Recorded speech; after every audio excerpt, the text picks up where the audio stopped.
Back in 2016, they passed a rule in the USA that pros could actually fight in the Olympics. Did you guys give any consideration to try to compete in the 2020 Olympics at your weight class? I think the same thing Keyshawn did. I'll be honest, ever since I watched the Olympics growing up, ever since Shakur got robbed in the Olympics against Robezy, and I watched what they did to Roy Jones, what they did to Floyd. I never had dreams of going to the Olympics. I had dreams of turning pro and being a world champion. Doing what you're doing. So I never really had dreams of going to the Olympics.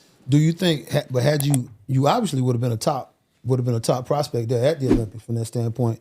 Do you think that had you gone to the Olympics from this standpoint, do you think it would have helped give your pro career any boost as far as the notoriety is concerned, especially if you could have won the gold?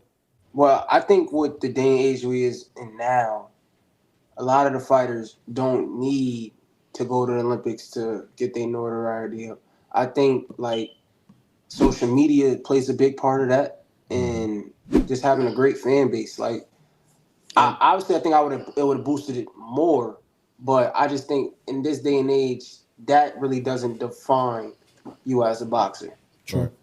And at the time, this the main thing that was, considered at the time, he was too young to go in 2020. So for Mazzi, he was one of them kids that missed the class by a year. Right. So in 2020, he wouldn't have been able to even attend the Olympics. He'd have been a year too young. So he'd have had to wait around for this Olympics, and a kid with his kind of talent, I would have had a problem keeping him amateur for another 4 years, to be honest. So I feel like his development being pro all them years, even though, it might be like, hey, we could fight and we ready to come out and show the world that. So when it's time to pull the curtain back, it's gonna skyrocket the way it need to, because can't nobody beat us. You know what I mean? Right. I guess that's what I meant. Did you give any consideration to 2024? Because I said, with not at all. Not at all. 2024. Because y'all could have actually, Pacquiao's trying to get in. Yeah. So because you definitely could have competed. Yeah, I mean, but you're talking about USA boxing though. Yeah, we ain't that's something I never even. I ain't gonna lie. That conversation don't even. Right. Got you. So, Coach Ty, how do you maintain, or both of y'all, how do you maintain the balance between being a father and being Mazzi's coach? You just gotta put your snap. I'll just go ahead. It's the gym is the gym. Yeah. What we do in the gym, stay in the gym, and home is home. And he trains into his own habits to where he know he got to make weight. He know when he got a fight coming up. He know when he got to train. So if your boxer want it, it's no me forcing it on you. If you really want it and you want to be the best and you know what it takes, it really ain't gonna be no friction like that. Like I tell him, forget father son right now. I'm coach in the gym. Right. You know what I mean? And then when we home, I don't want to bring whatever we was going through in the gym home. So I let them know the gym is the gym. What you need to work on in the gym, fix that. And when we at home, that's home. So that's hard right there, boy. Yeah, to some extent. Yeah. Not really. I mean, but you got to think, we've been having, my son, since he was 11 years old, he pretty much won every national championship he went to was all for one. U.S. championships, U.S. tournaments.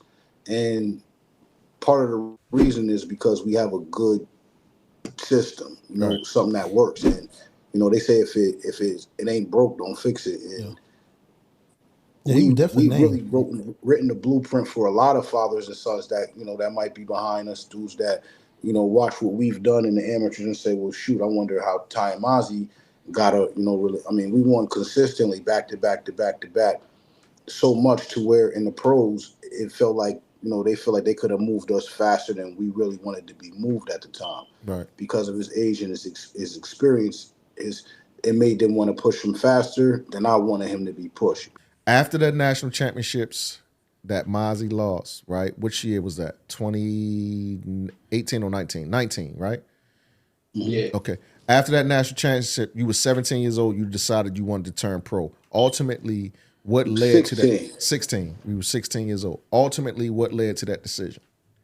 I was at the tournament after the fight. I knew I won. Right. And I was like, I won this fight. We was in the back, and I was like, yo, Dad, if I hold on, I got to stop him. It was before the tournament. He was even talking about. It wasn't even after the tournament. It was before the tournament. He already had his mind made up that he wanted to go pro. And I'll be honest, on camera, I was a little, after it happened when he lost, I felt like he needed to lose at the time because at that point, he was getting a little, sometimes it was hard for him to listen because he was winning. So, I mean, you think about it, you win everything since you was a kid, everything, you never lose. Like, some things I was saying to him, he was just like, "Nah, I know how to do. I got this," and he wasn't listening. So when that happened, it kind of snapped him back into reality. And he said, "Yo, Dad, look, I hear what you're saying about this, but I don't really want to do amateurs no more. I really want to go pro." And I said, "Look, I get what you're saying. You got 200 fights. If you want to become a professional, I need you to train the way it's going to take for you to become a professional. Give me 6 months of working hard, show me, and we can make that move." Right. Other than that, it was going to be him taking a year off and going back to playing football. And he wasn't having that. If I didn't go pro that year, I told him I'm going to take a year off and play football. And he was like, "Well, if that's your decision, then we're going to give 6 months to training like a pro, and we're going to go pro." All right. So do you think you had all the tools that you needed at that time to transition from the amateurs to the pros?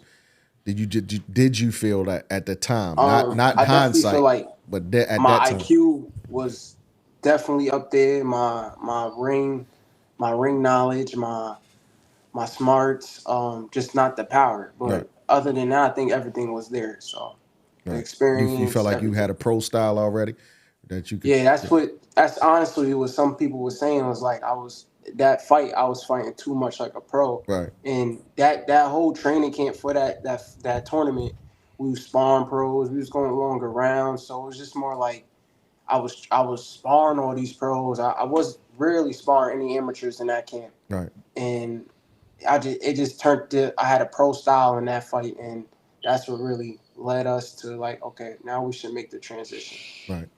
So shortly after that tournament, you lost that fight that you felt you clearly won, and then you said, "Hey man, I'm going to turn pro. I want to turn pro now." Shortly after, you signed a management deal with Jay Prince, and a promotion deal with Top Rank.